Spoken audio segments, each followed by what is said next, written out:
everyone, and welcome to another episode of ISTE's Beyond NITK. Today we have with us Devika Suresh. She is a software analyst, and Shantanu Vijay, a software developer from Citi Corp. Hi, how are you all doing? Good, good. Hey, Annette, we're good. How are you doing? I'm good too. How has everything been so far? So far, so good. Can't really complain given the situation. Yeah. So,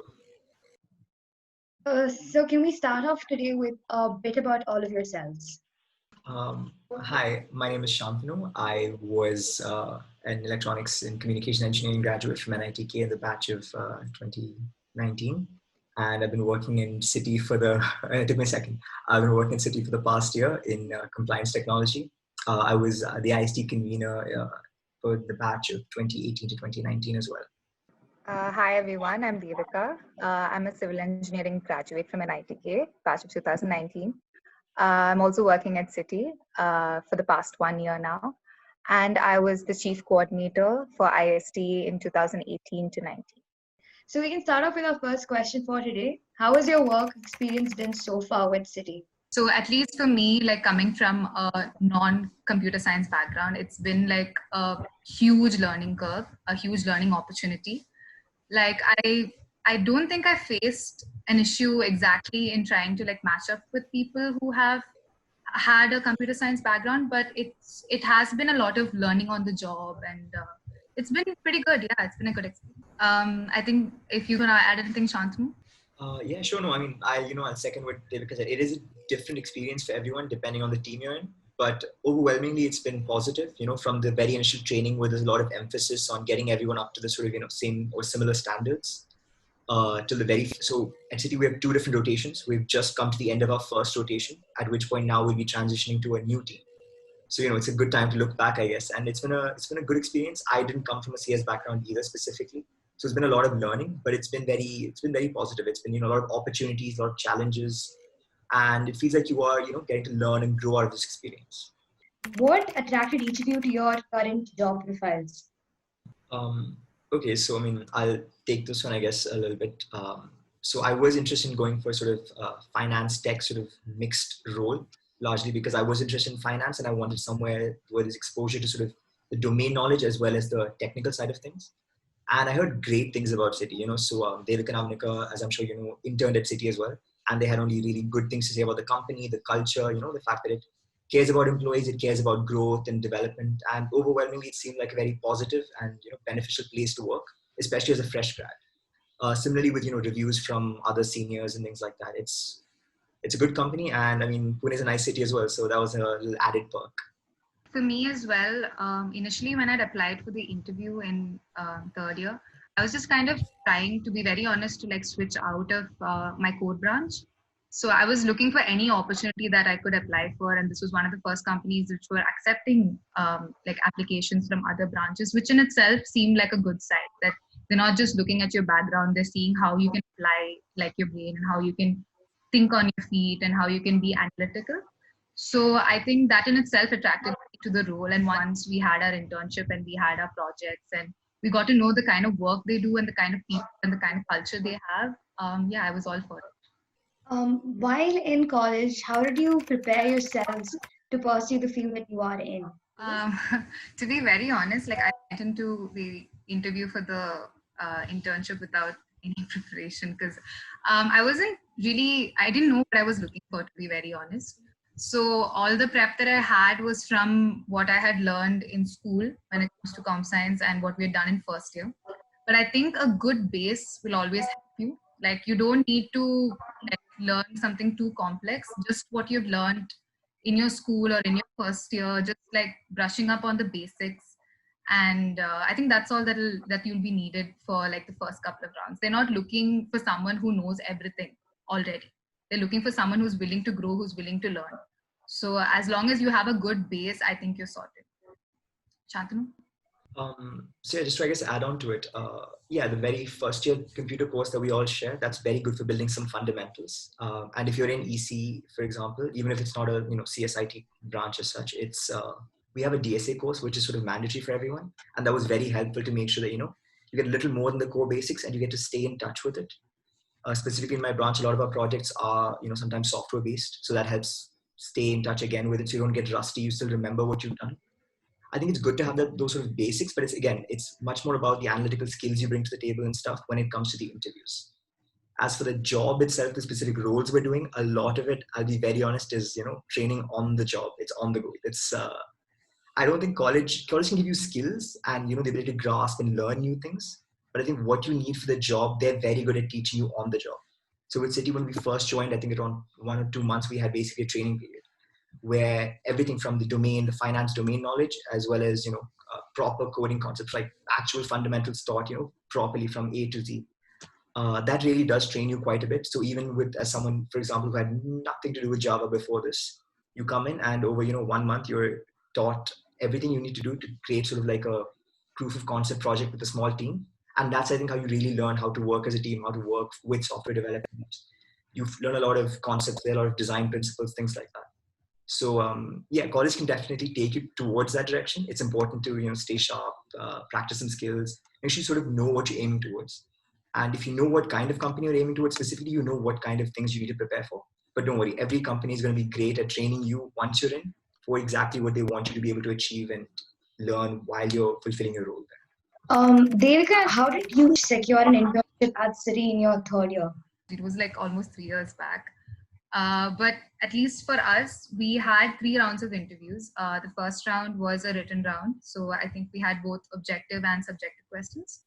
The objective ones, I think, had a little bit of comp science, a little bit of math, a little bit of aptitude. And the subjective questions were coding-based questions, which you could choose from and you can choose to answer. And once you qualify that, for us, we had a technical interview. Speaking with respect to my interview, I was very honest about the fact that I don't come from a comp science background and I haven't practiced coding for a while. So they were very accommodating of that fact.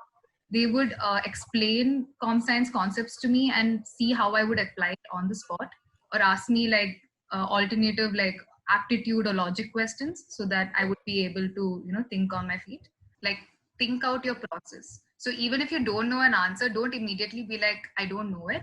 Just show them that you're willing to try, that you're willing to come to the answer, and they will guide you through it. That's something that I've seen through interviews. If you always show that, okay, I am thinking of this, I'm thinking in this direction, then they'll sort of guide you to the answer.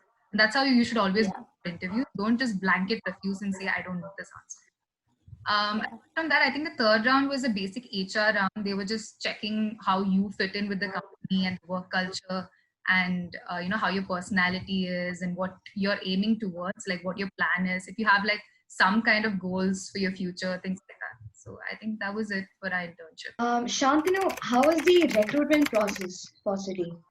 So for placements, it's actually very similar because the company doing the recruitments is the same, so their requirements and their thought process would be a little similar. So if I believe correctly, the Citi is open to all branches, and I think this GPA cutoff was 6, if I'm not mistaken. You can check on the IRIS placement Gyan thing to double check. I think all the seniors would have written a little something about their placements there. As far as the process goes, the very first is an online sort of test round. I think it was on the AMCAT or some similar platform. It's all sorts of aptitude. You have some verbal, some reasoning, mathematics, and some computer aptitude as well, followed by, I believe it was 2 coding questions. I'm not sure which of this is important, which is not, but I'd say obviously do your very best at all of these. Things like aptitude, you can't really, I don't think, study for immediately off the bat, but it's, something you stay sharp with, stay sort of in touch with, not something you can just study the summer before. Whereas the computer things, I think much more you can, do a couple of competitive coding questions, brush up on your basic DSA, things like that. There's a lot of platforms, HackerRank, whatever, CodeChef, which will help you sort of get an idea of what kind of questions you might get and how you could try approaching them. After that first round, everyone who applied is, as general placements go, invited to the presentation, the PPT. And I think it's very important you show up for that. It shows, interest. And in many cases, companies do blacklist you from applying if you don't show up. So definitely show up, show up on time as well. Don't be late, because they don't appreciate that, as I'm sure you can imagine. The presentation now, you'll get actually a lot of insight into what the company is looking for. And that'll actually give you an idea of what kind of direction your interview might take, especially the HR round. So then following that is the first round, which is the technical round of interviews. So here, what I found is it's very different depending on what you put on your resume. it's a very customized experience for the individual. It's not just like a blanket, they'll ask you 5 questions and then move on. So, for example, as you heard about Devika and Avnika had slightly different experiences. The crux of it is the same, but different directions to the same thing because of their different backgrounds. So similarly for me, they knew I had some exposure, but not very much exposure to coding. So there was some coding questions, but largely it was about things like maybe puzzles or how I'm approaching problems, my understanding of how algorithms work, rather than just rote knowledge, like an actual understanding or analytical ability there. And resume is very important. Most of that interview did eventually come back to my resume, what I'd written there. And so I think it's very important to make sure that you're clear on everything you've written on your resume. Don't exaggerate. Don't put things you're not sure of. Whatever is on there, they have every right to ask you about. And I think many interviews, they will really, really grill you on what you put on your resume and how serious you are about what you wrote there. Following that was the HR interview. And again, do take this seriously. I know, some people might consider an HR sort of a formality, but it is an important thing nonetheless. Even in this HR interview, there was, some emphasis back on my resume and figuring out what kind of things I was interested in, what kind of plans I had for my future. I believe there was even a ethical question about some ethical dilemma and something of that sort, which was a bit interesting to say the least. It's not something I expected. But I think Citi as a company was very focused on the kind of people they were recruiting. They wanted to make sure that you're a good fit for their company culture. You're the kind of people they can really see staying on and growing at Citi. And that's the at least feeling I got from, how seriously the HR interview was taken. And then after that, by the end of the day, you will get a call back if you're lucky. And I think there was a group photo or something. I think the same for the interns as well, right? They'll call everyone together no matter what time it is, and you all come to the main building or whatever. And Shantanu's full reminiscing his past. 2 years ago. No, it was an interesting process, and I think I got most of the details. But yeah, please do check placement Gyan thing on Iris, because I think a lot that was written almost right after we got it. So details will be very clear, very fresh, and I think that'll have the most accurate examples and things. To those who are hoping to get placed or intern with Citi, do you have any advice for them? And also another worry that many students have is what's the cutoff for Citi specifically?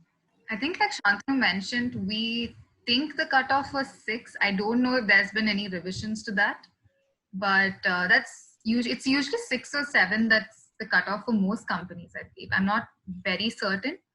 But to your other question about what our general advice would be for people planning on applying for Citi, I think in general you shouldn't focus on getting into a particular company. Try and look at their profile that they're offering. Try and look at all profiles that all companies are offering, and see the kind of work your seniors and see the kind of work that they're doing to figure out where exactly you fit in this equation. Don't try to apply for a particular company, but try to apply for a role and the kind of job you see yourself doing in the future.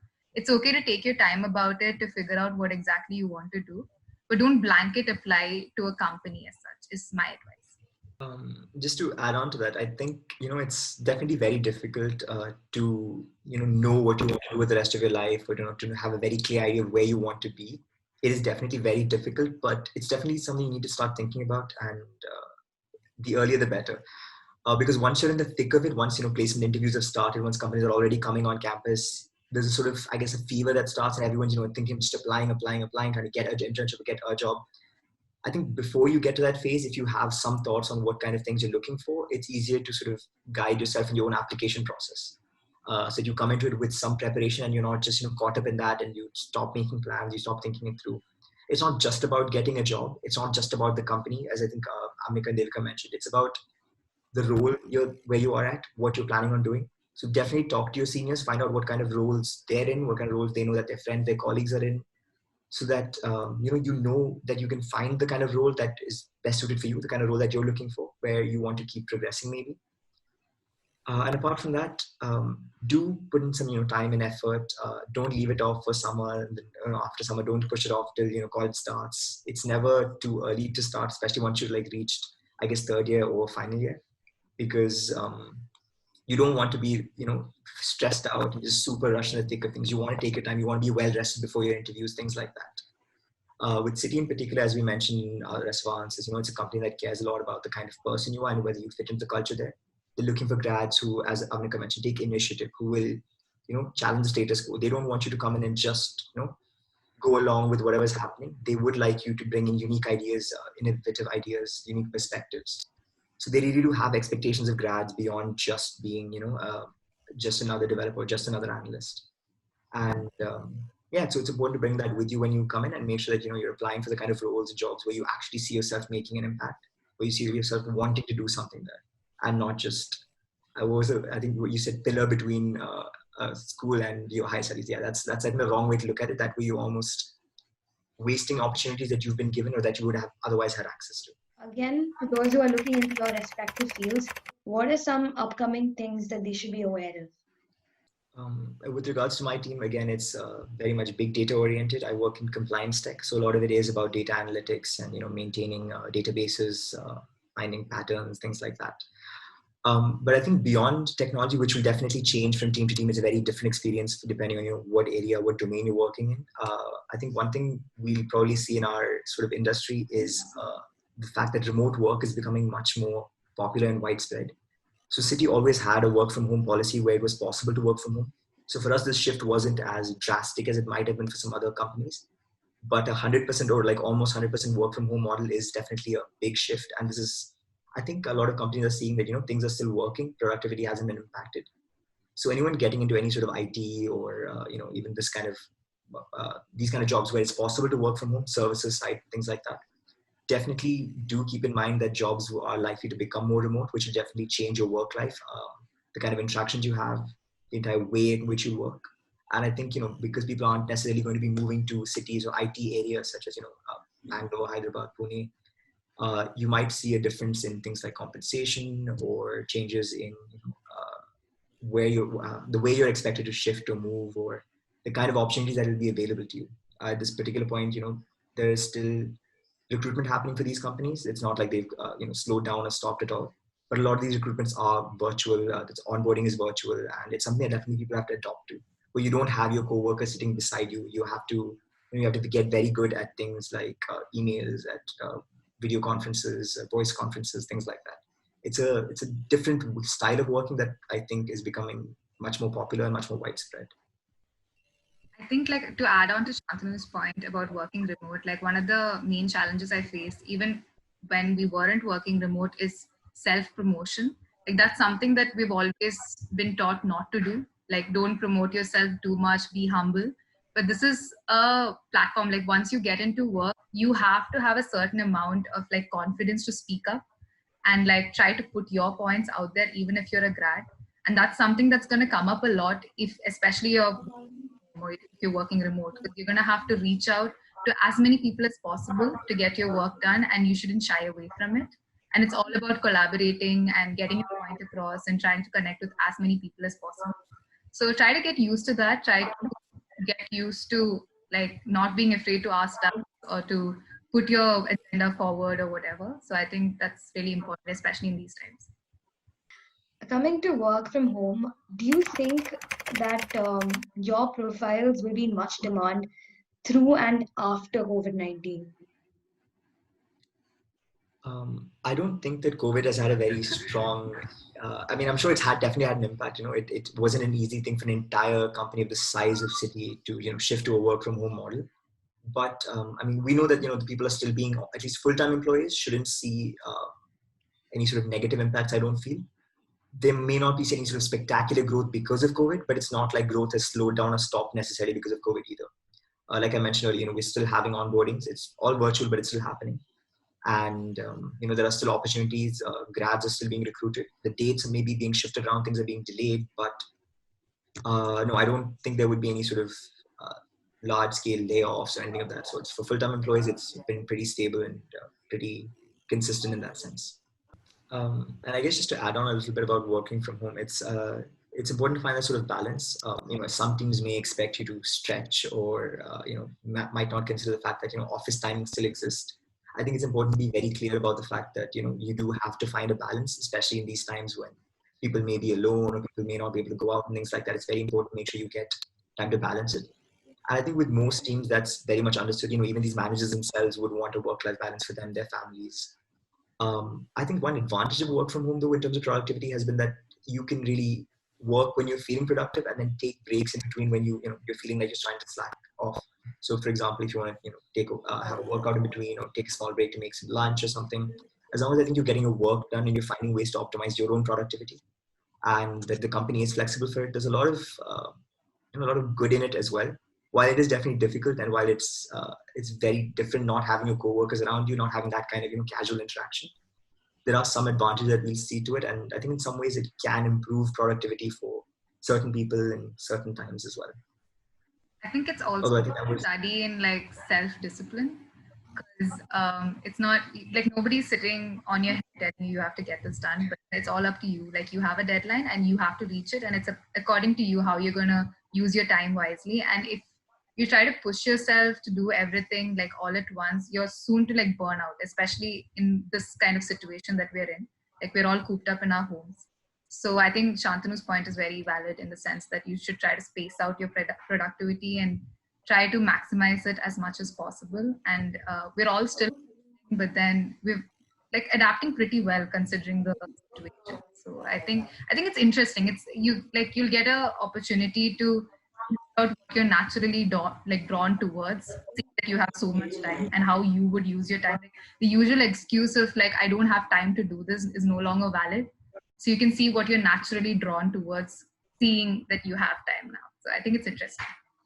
Before we close this interview, last question for you all. Do you guys have any general advice for those who are watching? I feel like some juniors have already like reached out to us regarding interviews and internships and placements and such. And the general idea that I get is a thing of panic, almost like a lot of stress. So I think you don't need to take so much stress. Like I understand that you guys are all eager for your futures, but try to focus on reading up more instead of trying to like kind of trying to find a particular company or a particular role that you want to fit into. Try to see where you naturally fit into. Okay, don't try to align yourself in a particular direction because you see a particular senior doing well in that direction or whatever. Just try to see what you're interested in, and it doesn't have to be directly in line with what you've done in college. If you still feel like you can branch out, it's like there's no time like the present. You can still branch out. Don't feel like you are restricted to what you've learned and what you've done in college. So always try to read up more, and especially at this time, like I think you guys have more time than usual. So try to read up more on what's available out there, because you don't have to fit into these traditional roles that come to college for placements or such. There are a lot of seniors and a lot of like alumnus doing a lot of different things, which you may not be exposed to. So try to get on LinkedIn, try to connect with as many seniors as possible. Try to reach out to them. I think the unique thing about NITK is there is no like communication barrier. You can reach out to any senior from how many ever years before you, and they'd be very eager to help you. So try to do that. Try to expose yourself to new things rather than confining yourself to these particular jobs that come to college. Yeah, that's my advice. To add on a little bit, I guess, when you're thinking of applying to a particular job, when it comes to resumes, it's very important to have a tailored resume. Don't necessarily put everything you've ever done or accomplished on it. If you're applying for a particular kind of role, they might not care if you were the class swimming champion in 8th grade or something of that sort. Tailor your resume for the role you're applying for. Not everything you've done is relevant for it. And if you're applying for a role that is, again, like Devika mentioned, you're branching out on something, then you can put experiences that aren't directly related to it, as long as you know how to link it back. So for example, if you know that the concepts or the skills you've learned can be applied to a different field, that's also perfectly valid. So don't keep like a generic resume that you just blanket, send out to anyone. Tailor it for the role that you're looking for the company that you're looking for, because that does, I think, matter quite a bit. When it comes to applying, as Devika mentioned, there are a lot of opportunities off campus as well. And I know, especially in these times, it is definitely a riskier environment. There's that feeling like, oh my God, I have to get a job out of college. I have to get an internship in 3rd year. But honestly, if you think about it, this is like the youngest age that you'll be in the workforce. And if you're going to experiment and take risks, now is the chance. So I just want to say, don't feel the pressure to necessarily follow what you've seen other people follow. But that means you do have to take the time out, put that energy and that passion, that initiative into finding things. It's much harder, I think, to get a job off campus, because you have to take that initiative. You have to contact people. You have to find opportunities. And you have to start earlier. You have to be thinking about it. You have to sort of know what you want to. But definitely do put in that time, that effort, really figure out what you want to. Talk to as many people as possible, whether it's seniors, whether it's family or friends. people who know you as well, who can tell you, if you are just overthinking things, or people who can help direct you towards, what you would enjoy doing, or what you'd want to do. And while it's always great to have a long-term plan, sometimes that's not possible. So you will figure things out as you go along, and it's okay to try something, realize it doesn't work for you, and move on to something else. As long as you keep trying, you keep trying to figure things out, and you don't just, I guess, get complacent or just follow the status quo just simply because that's what everyone else around you is doing.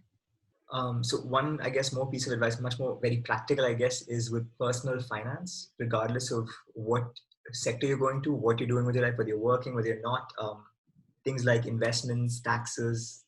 It's definitely good to learn about that beforehand, so you're not making last minute decisions, things like that. Even in your final year, you can start. I mean, I'm not sure how much money you'd have on hand to invest, but these are all really important skills that you'll have to pick up as part of adulting. And so, yeah, definitely put some time into it when you can and start on that, because that is something that I think many of us will find challenging or overwhelming when we're suddenly confronted with it as we become adults. But yeah, I think that's the last piece of advice I'd have. Thank you so much. That brings us to the end of our interview, guys. If you found this helpful, do hit the like button below.